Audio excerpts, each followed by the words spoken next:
سید برہان حیدر شاہ صاحب کے کلپ کو سن کر یہ واضح ہوا کہ کاش سید برہان حیدر شاہ صاحب یہ بات کرنے سے پہلے اہل سنت کے موقف کو پڑھ لیتے۔ شاہ صاحب کیا جو آپ نے سید ظہیر الحسن شاہ صاحب کے بارے میں جملے بولے ہیں وہ آپ اعلیٰ حضرت امام احمد رضا کے بارے میں بولیں گے؟ شاہ صاحب جو آپ نے پیر سید ظہیر الحسن شاہ صاحب کے بارے میں کہا ہے کیا وہ آپ امام اعظم ابو حنیفہ رحمۃ اللہ علیہ کے بارے میں کہیں گے؟ سید برہان حیدر شاہ صاحب آپ نے ایک سید کی عزت کو اچھالا، ایک سید کے بارے میں آپ نے غلط لینگویج یوز کی،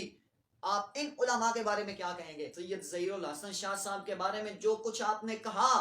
کیا حضرت امام غزالی کے بارے میں آپ وہ جملے کہنا پسند کریں؟ برہان حیدر شاہ صاحب جو حدیث کا سہارا لے کر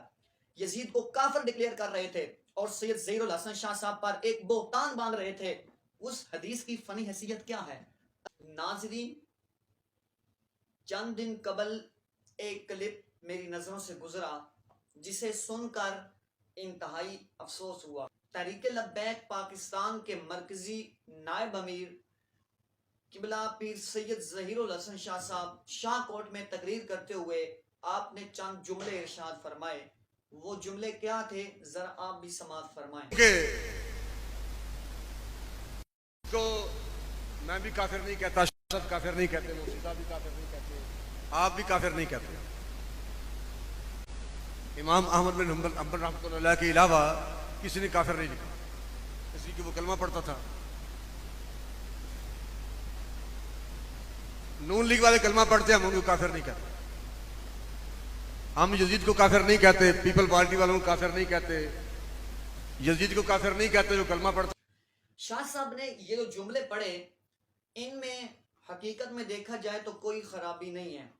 یہ جملے اہل سنت و جماعت کے موقف کی تائید کرتے ہیں۔ اس کلپ کو لے کر سید برہان حیدر شاہ صاحب جو حافظ آباد کے ہیں، انہوں نے ایک محفل کے اندر خوب قسم کی لو لینگویج یوز کی، ایسے ایسے الفاظ استعمال کیے سید ظہیر الحسن شاہ صاحب کے بارے میں جو ایک عالم کی شانہ شیان نہ تھی۔ کون آندا یزید کافر نہیں ہوئے؟ آج جمعہ 8 دن پہ ایک بڑا نام نہاد، میرا تو سید کہنے دل نہیں کردا انہوں، بڑا نام نہاد تے بڑا جی میرا تحریک نال بڑا تعلق ہے تے میں تحریک دی بات سے بڑی قربانیاں دتیاں نے، ایسے نام نہاد نو سید برہان حیدر جتی تو وار کے باہر سٹ دے ہوئے کی بکواس کردا پیا شاہ کوٹ دے مین بازار دے وچ۔ شاہ کوٹ دا مین بازار ہے، او دے وچ جلسہ ہوندا پیا، سنی اپنے آپ نو کھوان والا تے سید تے اسی جی بڑا دین تخت تے لے کے اونا پیا، او بغیر تو این تسی دین تخت تے لے اوندے ہو پے، اے تہاڈا ویژن ہے، اے تہاڈا نظریہ ہے۔ موبائل دے وچ میرے کول موجود ہے، کوئی لچھے دار خطابت نہیں ہے، تانوں کوئی جذبات تہاڈے نوں بھڑکانا نہیں۔ بکواس کی کردا پیا؟ نام نہاد ملا، اج دے نام نہاد مسجدی بھروپیے اپنے آپ دا جو دین دے ٹھیکیدار کہنے والے، میں پوچھنا چاہنا تہاڈیاں تحریکاں دا منشور ہے کہ یزید نو جڑا ہے او دوسرا قصوروار ثابت نہیں ہون دینا، پھر بکواس کی کردا پیا گو؟ آندا یزید کافر تے نہیں سی، اے میرے کول موجود ہے، آندا یزید کافر نہیں سی، تینوں میں ثابت کرنا، لعنت تیرے تے بھی تیری تحقیق تے بھی۔ اے مذہبی بیروپیہ بکواس کرے، اور یزید دا کفر کیویں وے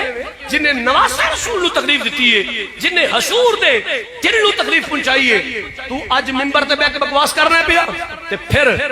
اگلی گل لوگو اج دے اہل سنت و جماعت، مگر افسوس سید برہان حیدر شاہ صاحب کے کلپ کو سن کر یہ واضح ہوا کہ کاش سید برہان حیدر شاہ صاحب یہ بات کرنے سے پہلے اہل سنت کے موقف کو پڑھ لیتے۔ ہم اہل سنت و جماعت کا یہ متفق موقف ہے کہ یزید فاسق و فاجر ہے، یزید پر لعنت کی جا سکتی ہے مگر تکفیر کے دائرہ میں اس کو داخل نہیں کیا جا سکتا۔ اہل سنت و جماعت کے موقف کی ترجمانی کرتے ہوئے اعلیٰ حضرت امام احمد رضا خان بریلوی رحمۃ اللہ علیہ اپنی کتاب فتاوی رضویہ جلد نمبر 14 اور اس کے صفحہ نمبر 592 پہ اہل سنت کا جو موقف ہے یزید کے بارے میں وہ لکھتے ہوئے کہتے ہیں